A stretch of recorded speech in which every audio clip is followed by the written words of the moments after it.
என்ன உணர பின்னாடி ஒளி வச்சிருக்க? பூடி. ஓனர் பொண்டாட்டி, உன் புருஷன் உனக்கு ரோஸ் கொடுக்க போறான்டி.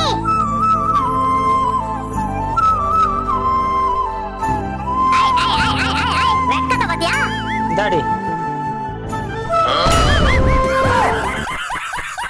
எங்கயா பூ? இதாண்டி வாழைப்பூ.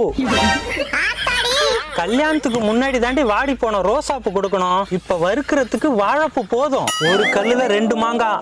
உனக்கு பூவும் கொடுத்தாச்சு, ஒருவேளை சமையலுக்கும் ஆச்சு. என்ன உணர சொதப்பிட்ட? பூங்கொத்து கொடுப்பேன்னு நினைச்சேன். பூங்கொத்துல 10 பூ தாண்டா இருக்கும். இந்த வாழைப்பூவை பாரு, மடலுக்கு 10 பூ இருக்கு.